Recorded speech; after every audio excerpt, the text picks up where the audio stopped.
श्री गणेशाय नमः। नमस्कार मित्रों, स्वागत करती हूँ मैं आप सभी का आपके अपने चैनल ज्ञान गंगा में। शास्त्रों के अनुसार श्रवण मास के शुक्ल पक्ष की पंचमी तिथि के दिन नाग पंचमी के रूप में मनाया जाता है। इसके अलावा भी प्रत्येक माह की पंचमी तिथि के देव नाग देवता ही है, परंतु श्रवण मास के शुक्ल पक्ष की पंचमी में नाग देवता की पूजा विशेष रूप से की जाती है। इस वर्ष 25 जुलाई 2020 दिन शनिवार को है नाग पंचमी। तो चलिए जानते हैं क्या रहेगी पंचमी तिथि, पूजा का मुहूर्त, पूजन विधि तथा साथ में जानेंगे नाग पंचमी की कथा के बारे में। लेकिन वीडियो शुरू करने से पहले अगर आप मेरे चैनल पर नए हैं और अभी तक आपने इसे सब्सक्राइब नहीं किया है तो आगामी व्रत एवं त्योहारों की जानकारी प्राप्त करने के लिए आज ही मेरे चैनल को सब्सक्राइब कर ले, साथ में बेल आइकन को प्रेस कर दे ताकि आपको मेरे वीडियोस की नोटिफिकेशन मिलती रहे। वीडियो अच्छा लगे तो उसे लाइक और शेयर करना बिल्कुल ना भूलें। तो चलिए शुरू कर लेते हैं आज का वीडियो। पंचमी तिथि का प्रारंभ होगा 24 जुलाई 2020 दिन शुक्रवार को दोपहर 2:34 पर, समाप्ति होगी 25 जुलाई 2020 दिन शनिवार को दोपहर 12:02 पर। पूजन का मुहूर्त रहेगा 25 जुलाई 2020 दिन शनिवार को सुबह 5:39 से 8:22 तक। कुल अवधि रहेगी पूजन की 2 घंटे 44 मिनट की। चलिए जानते हैं नाग पंचमी के पूजन विधि के बारे में। नाग पंचमी के दिन नित्यक्रम से निवृत्त होकर स्नान कर घर के दरवाजे पर पूजा के स्थान पर गोबर से नाग बनाया जाता है। मुख्य द्वार के दोनों ओर दूध, धूप, कुशा, चंदन, अक्षत, पुष्प आदि से नाग देवता की पूजा की जाती है। इसके बाद लड्डू और मालपुए का भोग बनाकर भोग लगाया जाता है। ऐसी मान्यता है कि इस दिन सर्प को दूध से स्नान कराने से सांप का भय नहीं रहता।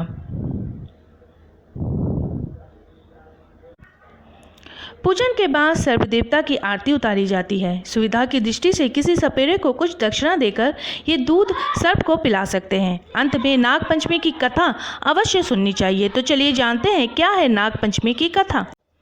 एक सेठ के 7 लड़के थे, सातों विवाहित थे। सबसे छोटे लड़के की पत्नी सुशील और बुद्धिमान थी, उसका कोई भाई नहीं था। एक दिन बड़ी बहू सभी को साथ लेकर मिट्टी लाने के लिए गई।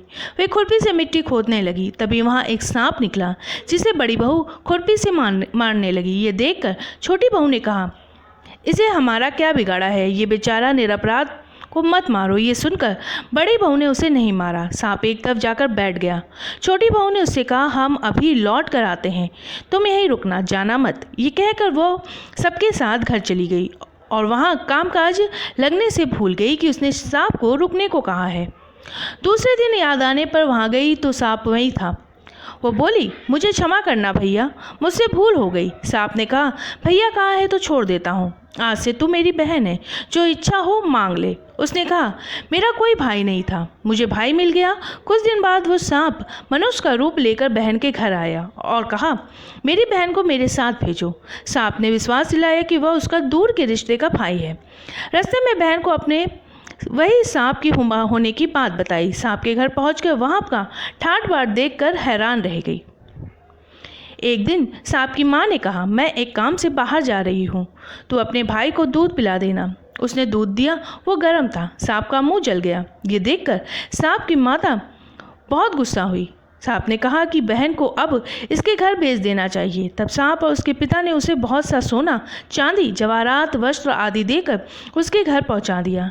इतना सारा धन देखकर बड़ी बहू ईर्ष्या से बोली, भाई तो तेरा धनवान है, मुझे अधिक धन लाना चाहिए था।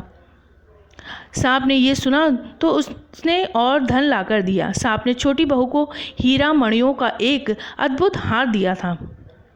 उसकी प्रशंसा उस देश की रानी ने भी सुनी और वो राजा से बोली कि सेठ की बहू, छोटी बहू और हार यहाँ लाना चाहिए। राजा ने मंत्री को हुक्म दिया, उससे वो हार लेकर शीघ्र उपस्थित हो। मंत्री ने सेठानी जी से जाकर कहा कि महारानी जी छोटी बहू का हार पहनेगी, वह उससे लेकर मुझे दे दो। सेठानी जी ने डर के कारण छोटी बहू से हार मंगवाकर दे दिया।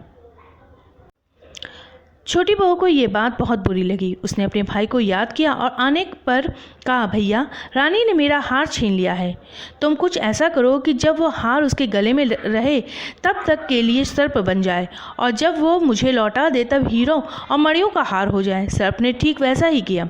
जैसे ही रानी ने हार पहना वैसे ही वो सर्प बन गया। ये देख रानी चीख पड़ी और रोने लगी। ये देखकर राजा ने सेठ के पास खबर भेजी कि छोटी बहू को तुरंत भेजो। सेठ जी डरते हुए छोटी बहू को साथ लेकर वहां पहुंचे। राजा ने छोटी बहू से पूछा, तूने क्या जादू किया है? मैं तुझे दंड दूंगा। छोटी बहू बोली, राजन क्षमा करे, लेकिन ये हार ही ऐसा है कि मेरे गले में हीरो और मणियों का रहता है और दूसरे के गले में सर्प बन जाता है। ये सुनकर राजा ने वो सर्प बना हार उसे देकर कहा, अभी पहनकर दिखाओ। छोटी बहू ने जैसे ही उसे पहना तो हार हीरे मणियों का हो गया। ये देखकर राजा को उसकी बात का विश्वास हो गया और उसने प्रसन्न होकर उसे बहुत सी मुद्राएं भी पुरस्कार में दी। छोटी बहू अपने हार और धन सहित घर लौट आई। उसके धन को देखकर बड़ी बहू ने ईर्ष्या के कारण उसके पति से कहा, उसकी पत्नी के पास ना जाने कहाँ से इतना धन आया। ये सुनकर उसके पति ने अपनी पत्नी को बुलाकर कहा, ठीक ठीक बता दे, ये धन तुझे कौन देता है। वो अपने भाई सांप को याद करने लगी। तब उसी समय सांप ने प्रकट होकर कहा, मेरी बहन के आचरण पर संदेह करेगा उसे मैं खा लूँगा। ये सुनकर छोटी बहू का पति बहुत प्रसन्न हुआ और उसने सर्प देवता का बड़ा सत्कार किया। उसी दिन से नागपंचमी का त्यौहार मनाया जाता है और स्त्रियाँ सर्प को भाई बनाकर उसकी पूजा करती है। तो ये थी नागपंचमी की कथा। मेरे वीडियो में अंत तक बने रहने के लिए आपका बहुत बहुत धन्यवाद। फिर मिलेंगे किसी नए वीडियो के साथ।